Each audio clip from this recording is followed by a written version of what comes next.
Commander Tejo watched the blue planet spin slowly on his ship's main screen. Earth looked just like hundreds of other worlds his people had taken over. Green and blue, with white clouds swirling around it. Nothing special about it at all.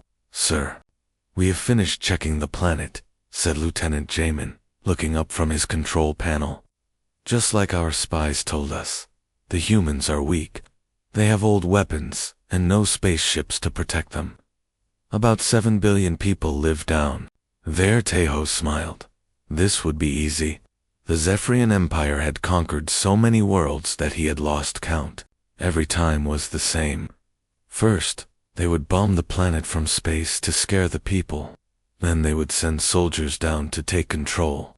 After that, the people would become slaves to work in the Empire's mines and factories. "Send down the first attack ships," Tejo ordered. "Go to their biggest cities first. I want this planet under our control in 3 days." All around the huge mothership, smaller attack ships started their engines. 50 ships carrying thousands of Zephyrian soldiers began flying down toward Earth. Their target was the cities near the ocean, where most humans lived. But far below, in the deepest parts of the Pacific Ocean, something felt the alien ships coming.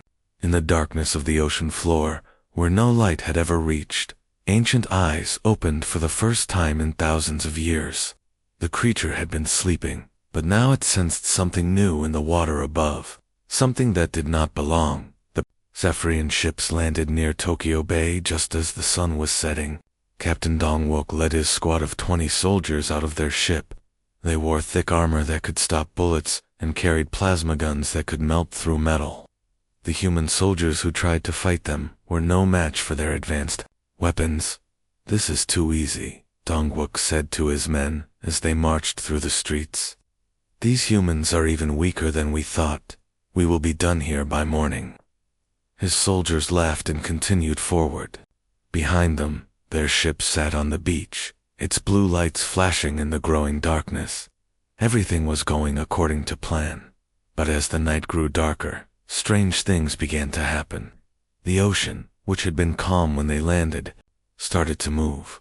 Small waves became bigger waves. The water began to bubble and foam as if something huge was moving underneath it. "Sir," called Private Young Sik, pointing toward the water. "Look at the ocean. Something is wrong." Dongwook looked where his soldier was pointing. The water was glowing with a strange green light. It pulsed like a heartbeat, getting brighter and brighter. Then the light began to rise up from the depths. "Command, this is Captain Dongwook," he said into his radio. "We are seeing unusual activity in the water. Something large is moving down there." On the mothership high above, Tejo heard the message. "Probably just some big fish," he told his officers. "These primitive planets always have large sea creatures, nothing our weapons cannot handle." But down on the beach, Dongwook was not so sure. The glowing in the water was getting stronger. His soldiers were backing away from the ocean, their weapons raised. The water was making sounds now, deep rumbling noises that seemed to come from everywhere at once. "Sir, our sensors are going crazy," Young Sik reported. "Whatever is down there, it is bigger than our ship, much bigger." Suddenly, the water exploded. Upward, a massive tentacle, thicker than a tree trunk and covered in glowing spots, rose up from the ocean. It moved slowly, as if testing the air, and then another tentacle appeared, and another.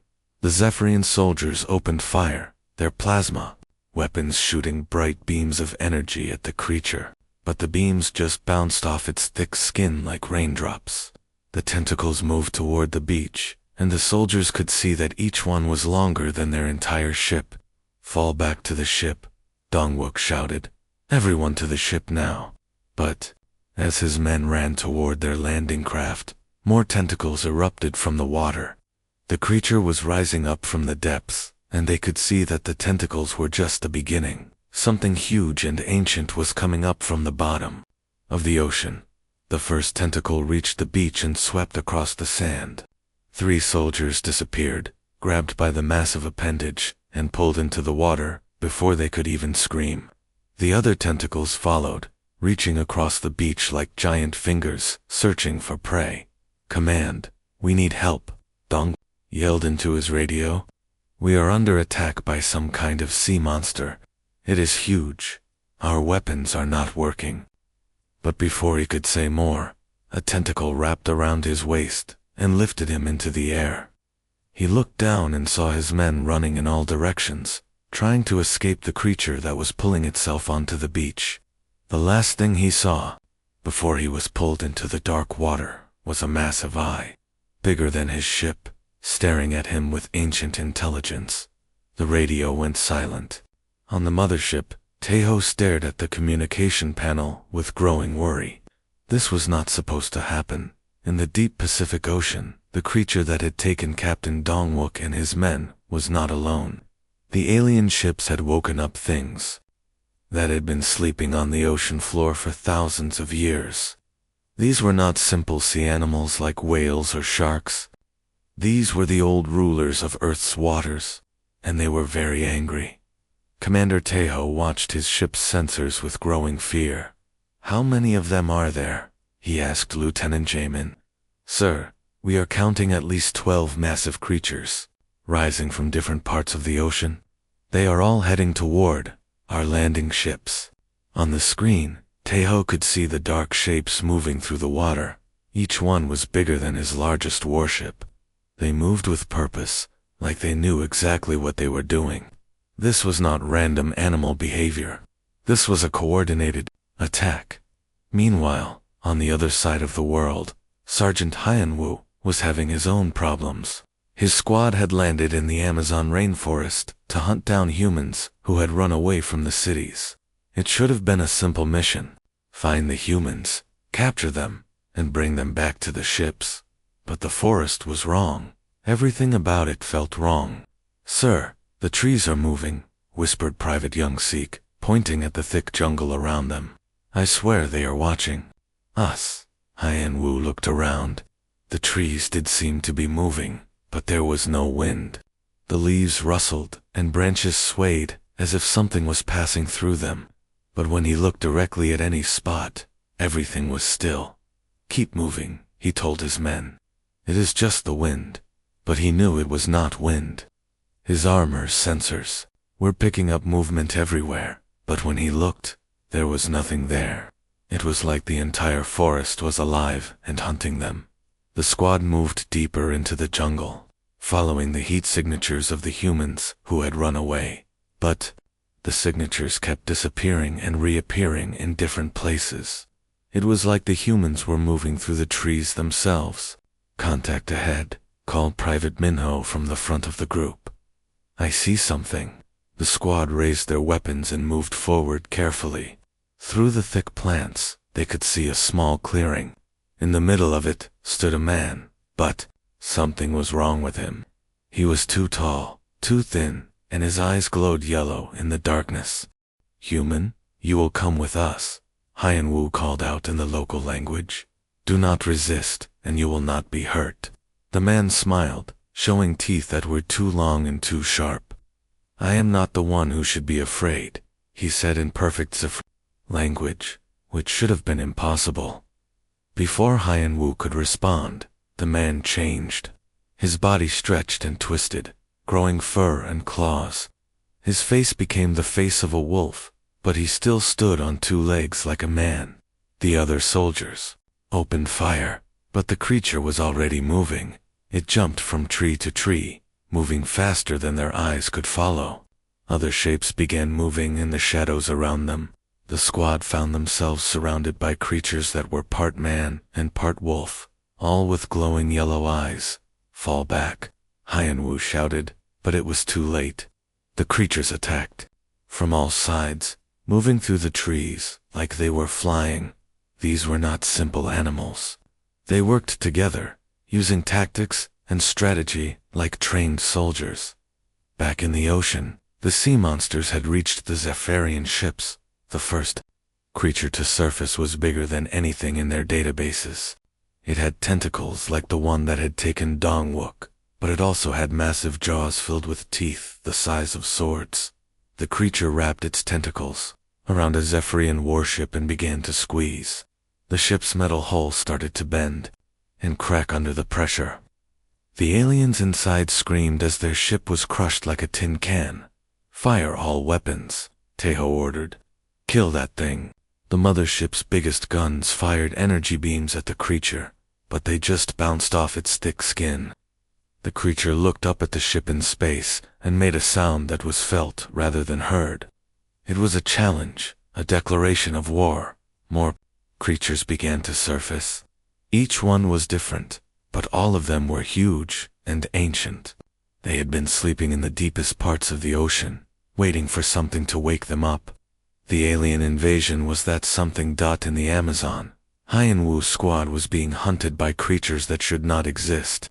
The wolfmen moved through the forest like ghosts, appearing and disappearing at will. They did not just attack with claws and teeth. They used tools, set traps, and communicated with each other in ways that showed real intelligence. "These are not animals," Haiyan-Wu said into his radio. "They are something else, something that thinks and plans." But his radio was full of static. The forest itself seemed to be blocking their communications. They were alone, hunted by creatures that knew the jungle better than they ever could. As night fell, both groups of Zephyrian soldiers began to understand a terrible truth. Earth was not a planet of weak humans waiting to be conquered. It was a world ruled by monsters that had been hiding, waiting for the right moment to reveal themselves. The aliens had not come to conquer Earth. They had come to be hunted. The command center of the mothership was filled with panic.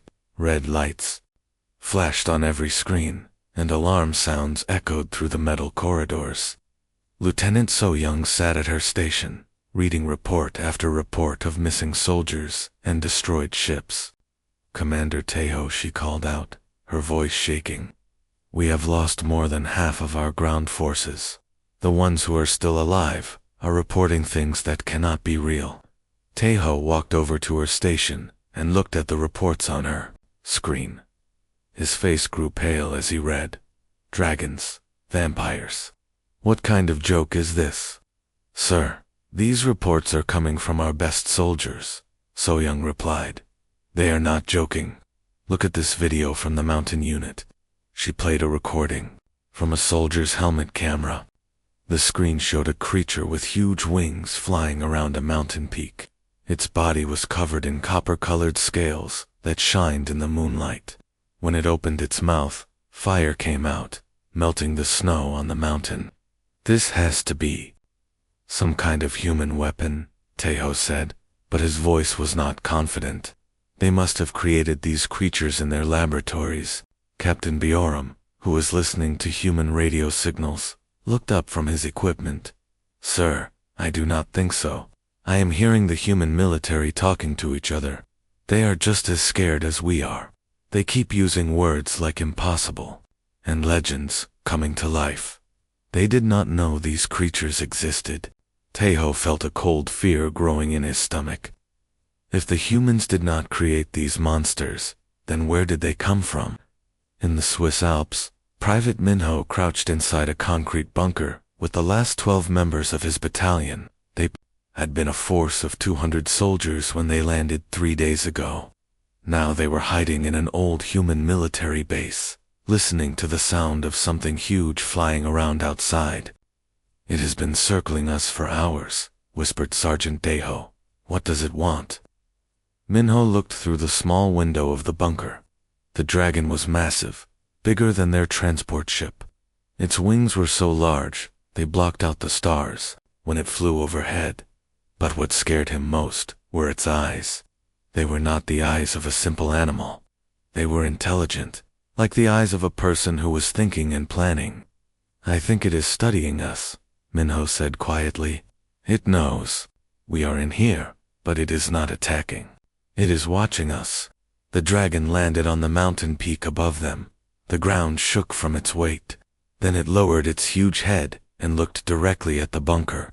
Minho could see its golden eyes through the window, and he felt like the creature was looking right into his soul. The dragon opened its mouth and spoke. Not in any language Minho knew, but somehow he understood the meaning. It was a warning. It was telling them that this was its home, and they did not belong here. "Sir," Minho said into his radio, "I think this creature has been living here for a very long time, maybe hundreds of years. We are the invaders in its territory." Back on the mothership, more reports were coming in from around the world. In Romania, an entire battalion had been wiped out by pale creatures that moved faster than the eye could see. The few survivors talked about beings that drank blood and could not be killed by normal weapons. In Scotland, soldiers reported seeing creatures that looked like giant men covered in hair, throwing trees at their vehicles. In Egypt, something had come out of the ancient pyramids. Something that the human archaeologists had never found in all their years of digging. "How many different types of creatures are there?" Taeho asked So Young. "Sir, we are counting at least 30 different species," she replied. "Each one seems to be adapted to its local environment. The sea monsters stay in the oceans. The wolfmen live in the forests.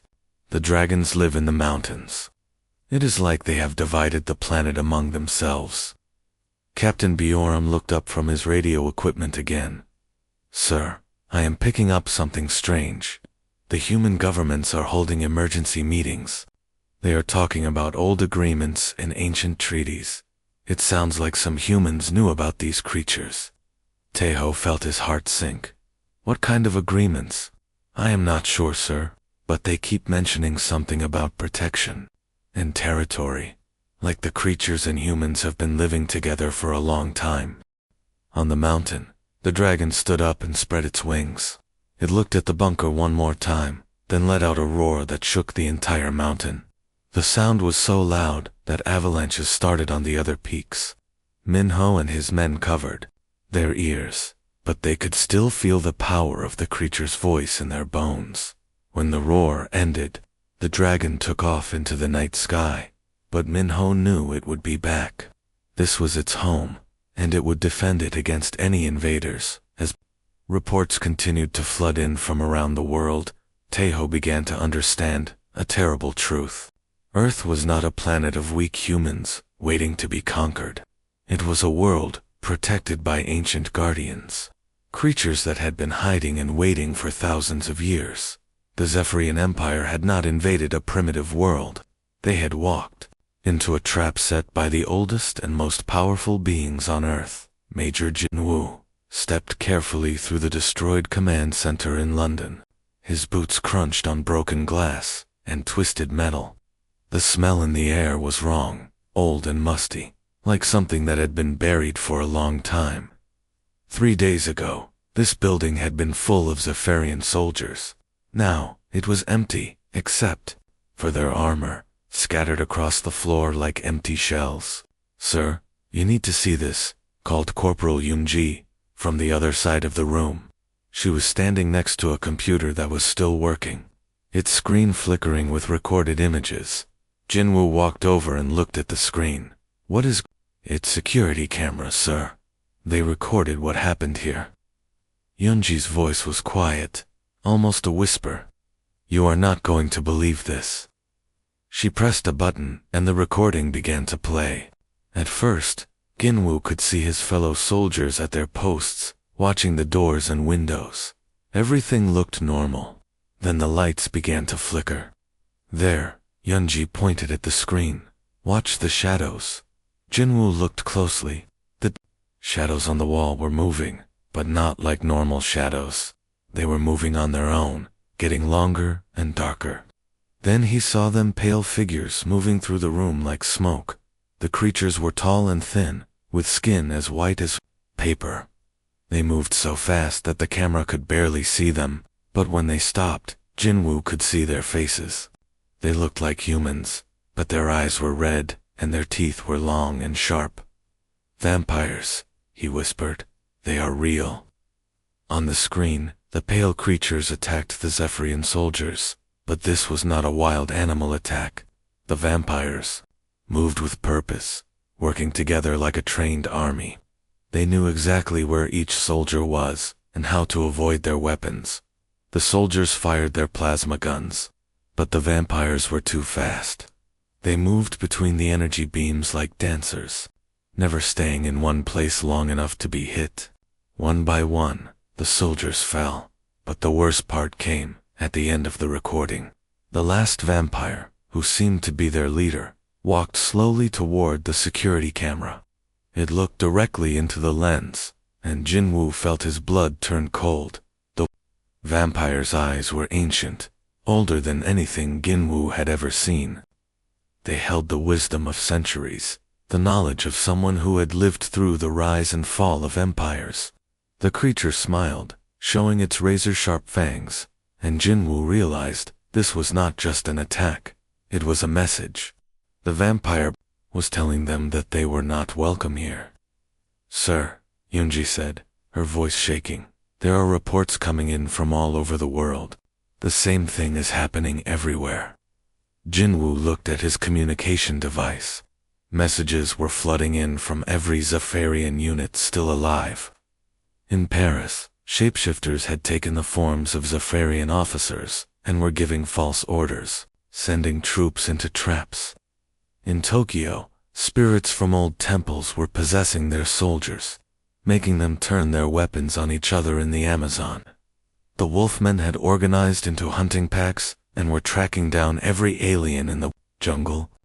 In the oceans, the sea monsters had formed a blockade, destroying any ship that tried to leave or enter Earth's waters. "It is coordinated," Jinwoo said, understanding finally dawning on him. "They are all working together." Back on the mothership, Commander Taeho stared at the tactical display with growing horror. Red dots marked the locations of his forces, and one by one, they were disappearing. Not just being destroyed, disappearing completely, as if they had never existed. "Sir," reported Lieutenant So-young, "we are down to less than 20% of our original force. The remaining units are requesting immediate evacuation, and the humans," Taeho asked. "That is the strange part, sir. The creatures are not attacking the humans. They are only going after us. It is like they are protecting the humans from us." Taeho felt a terrible understanding wash over him. "Show me the population centers. Where are the humans now?" So-young brought up a map of Earth showing heat signatures of human populations. "Sir, they are all in the cities, staying indoors. But they are not being harmed. The creatures are leaving them alone, because they are not the enemy," Taeho said quietly. "We are." He looked at the tactical display again, and saw the truth. Earth was not a world of weak humans waiting to be conquered. It was a carefully managed preserve, like a giant farm. The monsters were the farmers, and the humans were their livestock. The Zephyrian Empire had not invaded a primitive world. They had broken into someone else's private property, and now the owners were protecting their investment. "Sir, what are your orders?" So-young asked. Taeho looked at the planet below. The creatures down there were older than his civilization, more powerful than his technology, and they had been playing a game that his people did not even know existed. "Prepare all remaining ships for immediate departure," he ordered. "We are leaving this system, but sir, the Empire's orders were to conquer this world." "The Empire's orders were based on wrong information," Taeho replied. "We cannot conquer a world that is already owned by something much stronger than us." As the remaining Zephyrian ships prepared to flee, the creatures of Earth watched from below. They had sent their message clearly. This world was taken, and any who tried to claim it would face the same fate. The hunt was over, and the Zephyrians had lost. The mothership Dominator shook violently as something massive wrapped around its hull. Commander Taeho gripped his command chair as the metal groaned under enormous pressure. Through the main viewing window, he could see a giant tentacle covered in glowing spots, thicker than the largest tree trunk he had ever seen. But what made his blood freeze was the eye. A single ancient eye the size of his entire bridge was staring at him through the window. It was not the simple eye of an animal. It was intelligent, older than anything he had ever encountered. and it was studying him, like a scientist studying a bug. All ships, emergency jump to hyperspace, Tejo shouted. We are leaving this system right now. Lieutenant Jamin's fingers moved quickly over his control panel, but his hands were shaking. Sir, we only have 12 ships left. Everything else has been destroyed or disappeared. The Krakens, I continued to watch them. Tejo could feel its intelligence pressing against his mind, trying to understand what kind of creatures had dared to invade its domain. The pressure around the ship increased, and warning lights flashed on every console. Jump now, Tejo ordered, just as the ship's engines began to charge for the jump to hyperspace. Tejo's communication system crackled to life. It was a weak signal from the planet's surface. Commander, this is Captain Hyjin. Can you hear me? Tejo grabbed the radio. Hyjin had been leading the last ground unit, still alive on Earth. Captain, we are evacuating immediately. Get to the pickup point. Sir, there is no pickup point left. Hyjin's voice was filled with static and fear. Listen to me carefully. You need to understand what this place really is. The ship shook again as more tentacles wrapped around it. Through the static, Tejo could hear strange sounds in the background of Hyjin's transmission, growls, roars, and something that sounded like laughter. The humans, Hyjin continued, her voice getting weaker. They are not the real owners of this world. They are like cattle. These monsters have been keeping them as food for thousands of years. We did not invade a primitive planet. We invaded a farm. What do you mean? Tejo asked, though he was beginning to understand the terrible truth. The creatures down here, they are the farmers. The humans are their livestock. They have been protecting and managing the human population for millennia. We are not conquerors here, sir. We are thieves trying to steal someone else's property. The transmission was getting weaker, and Tejo could hear more sounds in the background, heavy footsteps, the beating of massive wings, and something that sounded like hunting calls. Sir, they are coming for me now, Hyjin whispered. Tell the Empire this world is owned. These creatures are older than our civilization, and they do not like visitors. The transmission ended with a roar that was so loud it came through the static clearly.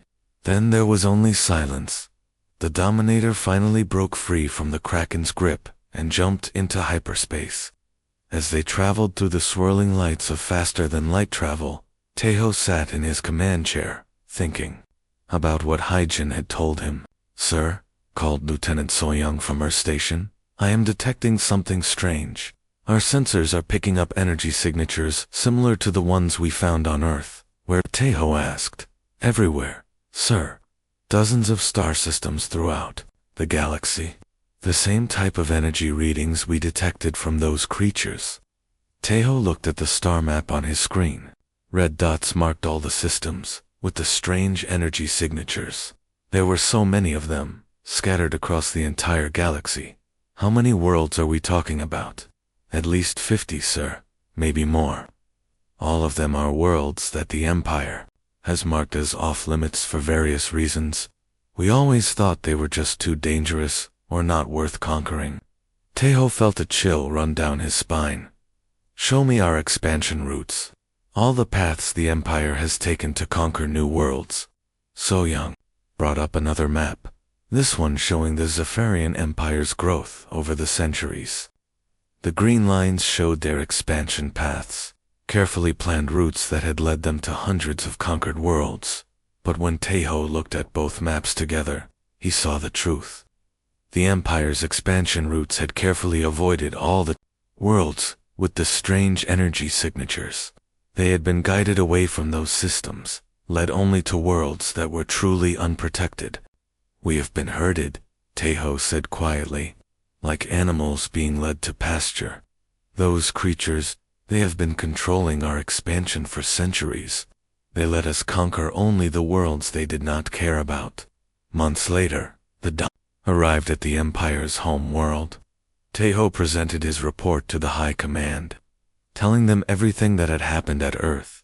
The generals and admirals, listened in growing horror as he described the ancient creatures that ruled the galaxy from the shadows. "Mark those systems as permanently forbidden," ordered the Supreme Commander. "No Empire ship is to go near them ever again." But the order came too late.